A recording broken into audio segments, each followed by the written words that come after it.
Alright, so before we jump in the car and install this, this is how I'm going to show you guys how I'm going to do the wiring first.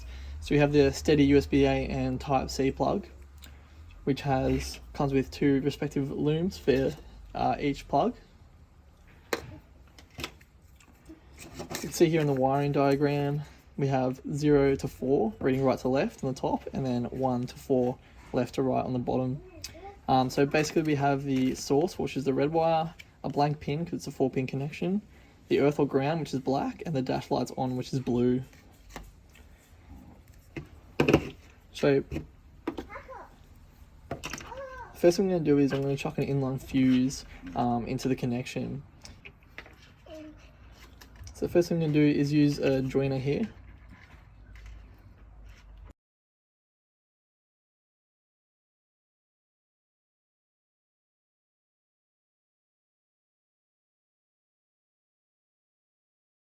There, what I'm going to do when I get in the car is I'm actually going to splice into one of the other 12 volt or POS cables in the car. So you can get these little kind of like wire splicers. I'm actually not too sure what they're called, but basically this blade end here will insert into here once it's closed and bridge that connection across. And all this does is the teeth kind of eat into the other connection or the other wire.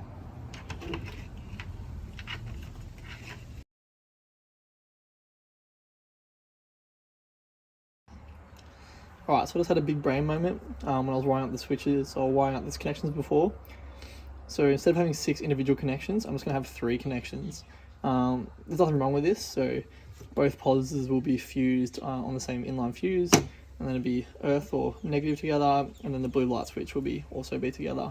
It just saves on pretty much materials, and there's nothing wrong with doing it too. Alright, so I've just taken out the traction control plug, just to test to see which one is the dash on lights.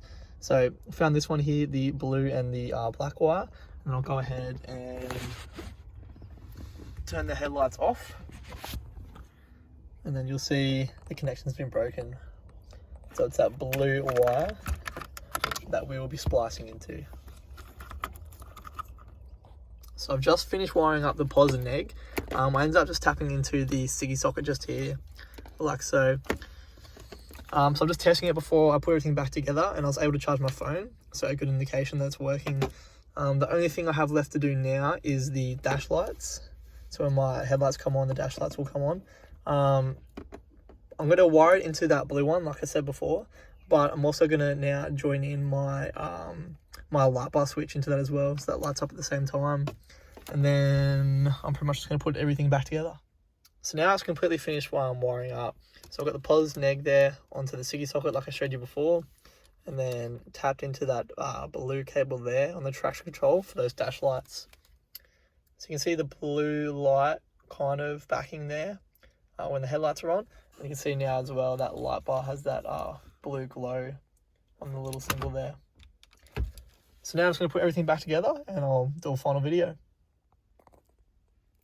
Alright, so this is the end product of it fully assembled. So you can see from left to right we have the factory USB, then we have the Stedi USB-A and Type-C that I just installed. We have the UHF pass-through, traction control, the light bar, and the rear diff locker. So I'll just turn the headlights on there, and now you can see the power that we supplied to it for the dash lights works perfectly. So yep, hopefully this helped you guys out.